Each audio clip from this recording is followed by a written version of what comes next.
Dawn's outshining, coffee brewing, thoughts aligning. Business world keeps redefining. Success is more than just headlining.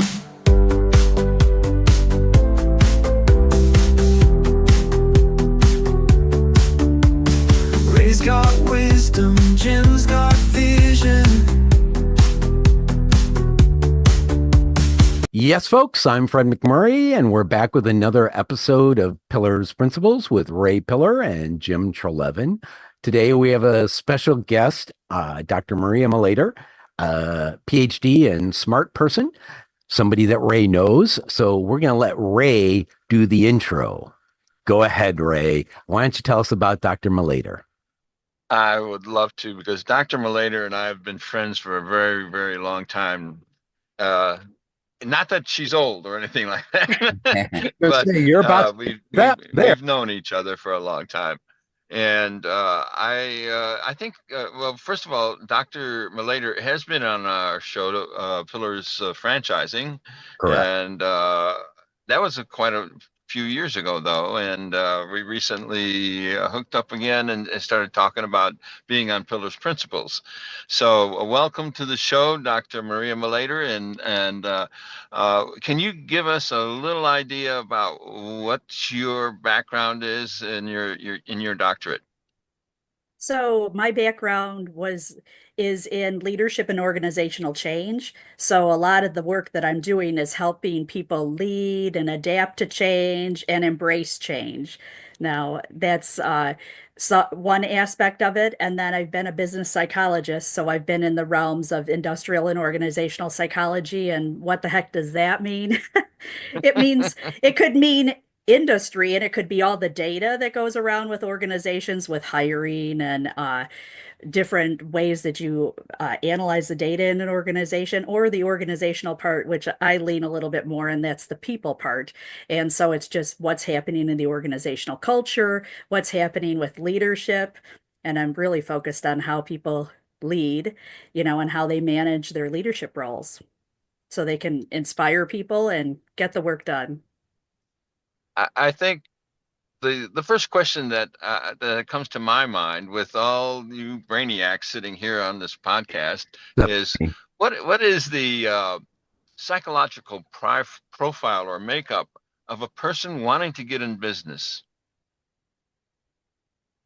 Oh, wow. How much time do we have? Well, right, because I mean, Jim, you probably know this, isn't there, are you specifically talking, entrepreneurship? There's like an entrepreneurship profile you can look at. Yes, yes, and that kind of helps people. That's what, people want to get to know, where they're going to line up well as an entrepreneur or not, and so some of that is some of the self-direction and the motivation, because it's a hard ride to start a business. Yes, it is. Yes, it is. That was one of the topics of one of yesterday's lectures, was entrepreneurship and the leadership requirements to actually do that. And you're absolutely right. It's more challenging than people think, and self-motivation and not being risk averse are maybe the two most important. Oh yeah, you just named them right off the top. And how can we help a person thinking about starting a business or getting into a franchise? Hold it. Wait, time out. Before you go there. Okay. There's a dichotomy in that question. There's a fork in that question of, there's a difference between a entrepreneur who's going to go out and do something stupid and start up a brand new type of business, than a person that's going to go into the phrase that comes to mind, the Ray phrase, a proven business model of a franchise. So the first question you need to ask is, what's the model of the person that wants a proven business model, i.e. a franchise, versus the entrepreneur who says, I'm going to go off and do this and be stupid. Well, I was going to start off with a more macro version of this. In other words, what is the mindset? What is and how can we help? The two items that Jim mentioned. How can we help the individual who's beginning to go down that path of wanting to start a business, whether it's a franchise or a business on their own? And of course, they are widely diverse in the fact that. Uh, just simply of the success of one over the other. So how do we help that person overcome some of the things that do two very things that Jim had mentioned? So I'm immediately thinking of some of the free resources that are available Mhm. to brand new business owners through the small business development centers that are usually attached to community colleges. And so also there are SCORE mentors. So those are two larger kind of organizations that help people walk through conversations about should I even start a business or whether it's a business on their own or a franchise. And they have specific models, and there are a lot of entrepreneurship programs across the country that are sponsored by different organizations like Bank of America or the Kauffman Foundation, where they can help people go through classes. Not that I've been through any of those. No, Mhm. I have. I'm in the Cornell one right now, Mm. just because I think I wanted to see what their slant was on women's entrepreneurship. So Jim, what do And you and think? the fact that you brought up resources, I think, is important. And there are incubators as well that are very great Mm. resources. One of the largest in the world is here in Chicago, 1871 at the Merchandise Mart, um, Mm. where they'll take in entrepreneurs at the idea stage and help them get through that process. Which is, it makes in the resources that you mentioned as well, Maria, are very helpful. And entrepreneurs should take advantage of those. Okay. And Go ahead, Ray. well, and then that's exactly what I wanted to hear, because I think people who are listening to this show are the type of individual who says, do I have what it takes? And and if not, how can we guide them to find out if they have what it takes? And obviously these free resources that are available can at least guide them in the right direction. Okay. So if there's one characteristic of we'll say the long-term business owner, small business owner, what would you say the most important characteristic is? Who are you asking? I'm asking Maria because I know Okay. to say, what you were going to say. She guess I'm going to ask her. Okay. Well, I think I'll say learning agility, being able to Mm, pivot really quickly, because as society changes, you're going to have to pivot and change and have that agility to be able to say, okay, this isn't working this way. How can I change it up really quick and be able to go and move quickly? So that's what I think is one of the bigger qualities, because if someone is just not willing to kind of continue to learn or know how to change quickly, that's not going to work for them. because change will inevitably befall you in that role. I think Absolutely. that, Yeah. I think there's probably a couple answers, but that one I think is the most important. I like it. Okay. Yeah. Which That which is which is linked with tenacity. Yeah. Mhm. Yes, yes. there we go. Stubbornness. Yeah. That's the negative side of tenacity. Yeah. I- Fred always has a pejorative term for anything, but I'm still alive because I'm stubborn. yes. Gotta be stubborn, too stubborn to quit is long-term what I always see. Okay. So we've dealt with that part. Let's go into, you got the business launch, you're starting to hire people. What should be how do you determine the psychological profile of the person you want to hire? What guide rails or parameters would you tell somebody that says, I'm finally going to go out and start hiring people, and I need to make sure they fit into the Ray word of culture? So when I think about that, I think the first thing is I have to look at my own strengths and figure out what do I need a complementary person to help me with that. And then I think the whole profile of being an entrepreneur in a startup in the first place is also something that I want to ask the right kind of questions. So, even if I were to say, behavioral kind of questions and asking, if our sales are dropping by 20%, where, how would you approach that? Just thinking about that and thinking about the whole profile of being an entrepreneur in the first place, because someone who's who's not used to a lot of change isn't going to do very well. So I think for myself, just putting together what's the profile of the values that I have for my organization and also the entrepreneurial skills together to figure out if they're going to fit. Yeah, I think that's a good point, Maria. Sort of the same skills that we just talked about for the entrepreneur themselves would apply to the people that you hire. And then there's the old saying, it's kind of true, which is always hire people smarter than you. Yes. Yeah. Well, one of the things I think I would look at is knowing my own abilities. What am I lacking? And Mhm. if I can find that in someone else, to fill that gap. And you Mhm. mentioned complementary skills. So I think that's a really good Yep, point. exactly. Yeah. Yep. All right, Ray. I mentioned the C word. Go ahead and riff on that. Well, that's of course very important, and it's not something that you can define very easily. And it's almost more, and maybe Maria can elaborate on that. It's more like a feeling. And in other words, when you're talking to somebody across the desk, are you guys hitting it off, so to speak? And I don't know how to describe that.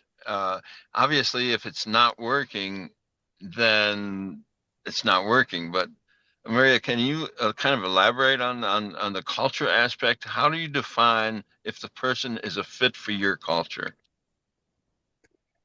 So I think that definitely goes back to, I mean, I see culture as how you get the business done and then the various kind of artifacts around that, like how you communicate with each other. I mean, that's an aspect of culture. And so figuring out, the whole piece, I go back to the mission and purpose of the organization and the values to see if they're in alignment. I mean, for myself, I'm definitely an upbeat kind of person. So I definitely have to have a little more people like that to fit in my kind of Mhm. culture. So it's just figuring out if they're going to fit on the same value set. And I think even Mhm. if organizations even back it up and think about, what are your ethical codes in the organizational too, or in the Mhm. organization too? I recently heard a presentation by a moving company, and I was so moved by their presentation because he talked about his whole list of ethics, Uh-huh. his whole Oh. list Sure, of yeah. ethics for his company, Mhm. and then how his personal goal as the owner was just talking about how he builds up people and how he has a learning organization. Now, I'm not always thinking of moving companies as a learning Right. organization, but she sure does. And so that's a culture part. Mhm. Absolutely. And I when I asked you that question, I was saying your culture, assuming that your culture is a good culture. Oh, right, right, Yeah, right. Because you could also have a bad culture and you could that's right. also Right. attract bad culture people. And I mean, I'm going to give a shout out to Ray because I did a little promo on social media about his company because I went and visited his office recently and I was over there and just the way it's set up. And so one of the culture things that I could tell right away in his organization is that people are not numbers there. They are individuals and they're seen. And it was very Mhm. evident through his organization. Now, not everybody would do that in their business, but Ray had ways to recognize people, and that was part of the culture. So an upbeat culture. So congratulations, Ray. You got a Oh, star thank for you. a phenomenal culture. Obviously, it's working. Hmm. It's working, definitely. Race culture where he's not all around a lot. Hmm. Sorry, just give folks. I love Ray. Go ahead, Jim. You want to riff on the culture word? I think Maria's right. It varies in different companies quite a bit sometimes. And so the culture story I often refer to is the one public company, or one company I ran, which was public, and the culture there was very dysfunctional. They were 2 months from bankruptcy. They just viewed the customer as a pain in the ass to be ignored or pissed off in the worst case.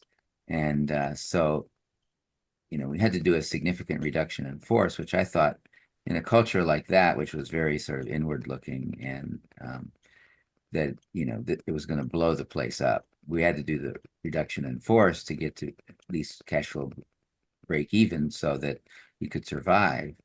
And so I was worried about the culture, and it's another whole, and Marie can probably talk about this, but change management principles for the organization. What worked better than I even in my wildest dreams imagined was, I'd been there for 2 seconds. I didn't know anything. I didn't know where the men's room was, so I didn't know, we're going to get rid of all these people, and I'm the asshole from Chicago. So I thought I was the asshole from Chicago.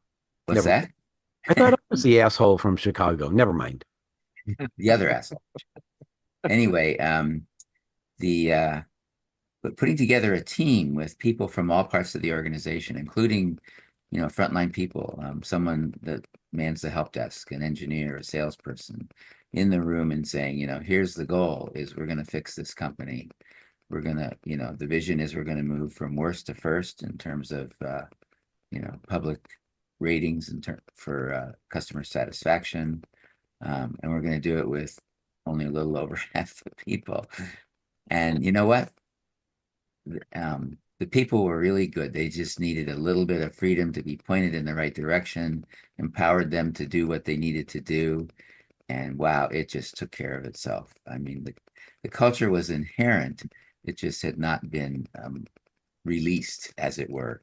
The people were good, little bit of direction, not a lot, actually, a little bit of direction, and the culture changed dramatically in a relatively short period of time. It was fascinating to watch.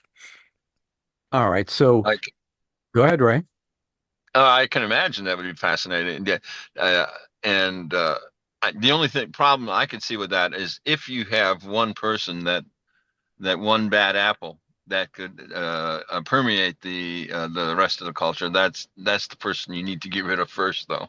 Yeah, that's true. Well, I mean, the board had gotten rid of sort of major bad apples before I came in, but and in putting together the team, I relied on the woman who ran human resources to, so I didn't know anybody, to sort of avoid that. And you're right, though, that can poison the well for sure. But we managed to we probably managed to reduce most of the bad apples in the reduction in force. So all right.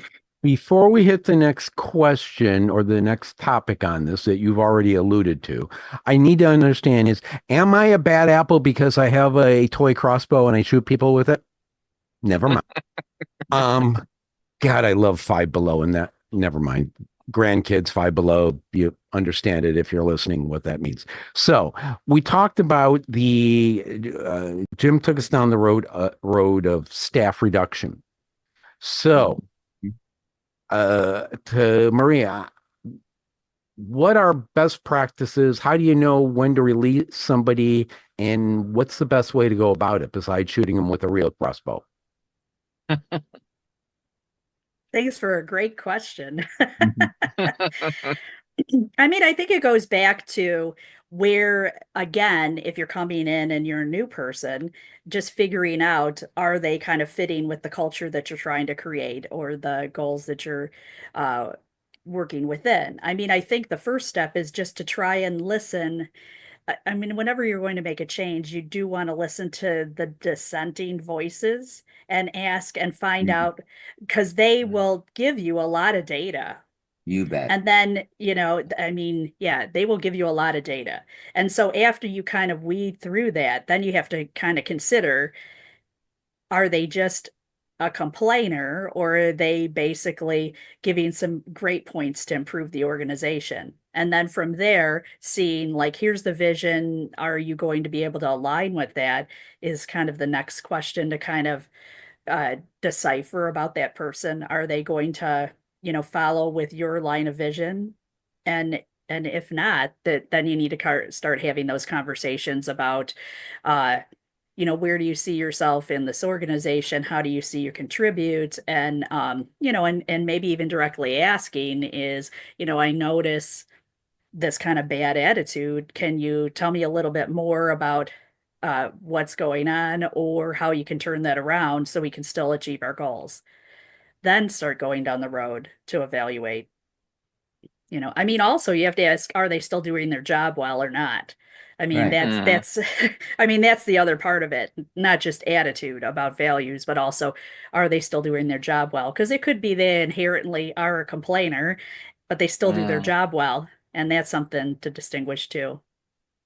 Okay. Yeah, one of the other ways to distinguish what I would call a negative Nelly is that person is constantly complaining and not giving you any ideas on how to overcome some of those complaints.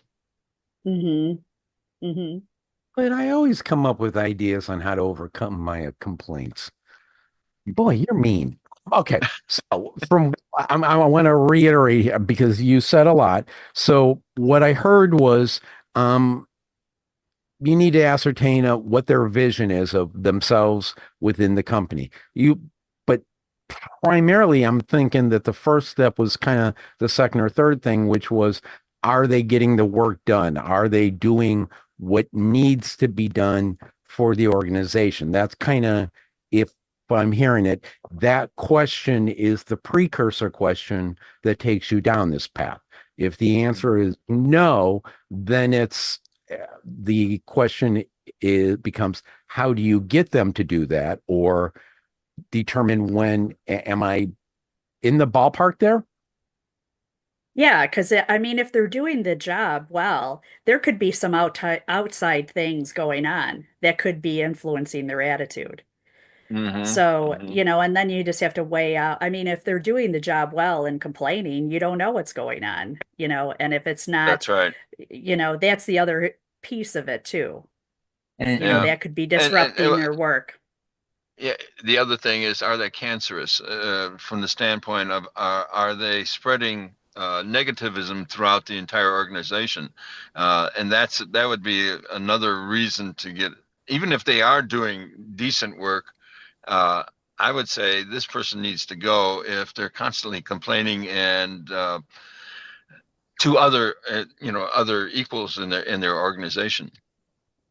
a lot of it Hmm. depends on the job too. So if someone is, a help desk person and interacts with customers all the time, that's a big issue. If someone is a software developer that's working on part of the system that doesn't require a lot of communications with their colleagues, you can sort of lock them away and let them go at it, and it's not that big of a deal. Yeah, yeah, Uh, Yeah, yeah, that's a great yeah, point. absolutely. Yeah, absolutely. Yeah, you just stay in your corner and do your job. Don't worry about anything else. all right. Corner with a door so you can shut the door. Like I said, dump the tech people in the basement, lock the door, and I've been there in that basement before. All right, Ray, we're starting to run out of time, so I'm going to give you the last question. Oh wow. Mhm. I wasn't giving that too much thought, but I guess wow. All right, Jim, quick, jump in. Jim, go. Yeah, I'm gonna hand this over to Jim. Jim, do you What's your you last do the last question? Would be Maria. Do you see? We started the discussion talking about entrepreneurs, and there are similarities between entrepreneurial organizations and much bigger ones. but do you see leadership differences between those two? I'm only smiling because I think I just had a conversation like this. Okay. And so so what I found is I've actually seen a lot more positive attitudes with the leaders of the entrepreneurial organizations. Mm, Like I think there's a different mindset there, uh, just a very future forward success mindset. And it's not that I don't see that in corporations, mm, but it maybe it has a different flair to it. It's just a different kind of I don't know if I say mindset. So I think it depends too. That's probably because it's so relationship oriented with the smaller businesses. mhm. And so that has to be a higher level of communication skills. And Sure. then with the corporations, it depends on how they have a culture of their leadership. So there are more hierarchical type leaders and others that are more collaborative. And so part of that's coming around because of the changes of where people are working these days. So in how they get things done in teams. But I there's a lot of similar leadership skills, but I definitely, when my experience with more of the small businesses, I've seen a higher level of positivity for some reason. And maybe I'm Mm. off on that, but that's kind Oh, of, I think that was my shocker. okay. And if we have time for one more question, I have one more question. No, we don't have time for one more question. I got one more question, which is, Dr. Malayter, how do people get a hold of you?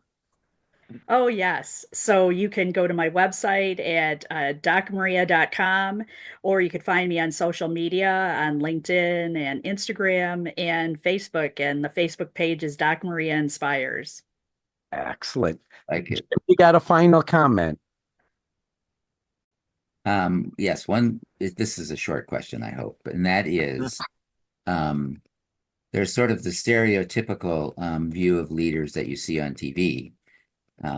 But there's been a lot written, a lot in Harvard Business Review and other places about quiet leadership, where, sort of the view of the CEO walking in the room and screaming at people and using Fred's bow and arrow or whatever it is,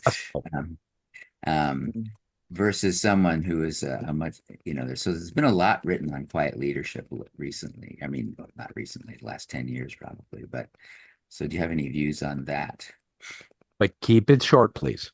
Okay. I just think leadership is evolving, and it's because we've had to evolve with the societal changes. Mhm. So where in the beginning we want a savior for a leader in like the early literature, but now that is not necessarily a fit anymore because everybody has to step up with their leadership. So I think not reading all the articles on quiet leadership, I think there's so much about how the leaders in the whole organization, them individually, play into how they can make the organization work. I like it. Thanks. Ray, say goodbye. Goodbye, everyone. All right. Thank you, Maria. Yeah, thanks Thank for you, having Jim. me. I love Thanks, it. Maria. Thank you. Thank you, Thank you. Fred. I'm Fred McMurray with Ray Pillar of Pillar's Principles and Dr. Jim Treleaven and Dr. Maria Malayter. I think I got that too good. We'll be back again with another episode, and who knows, maybe we'll have 2 or 3 doctors next time. We'll be back again next week, folks. Have a great weekend, and remember, go do business with somebody. It's an interesting thing to do.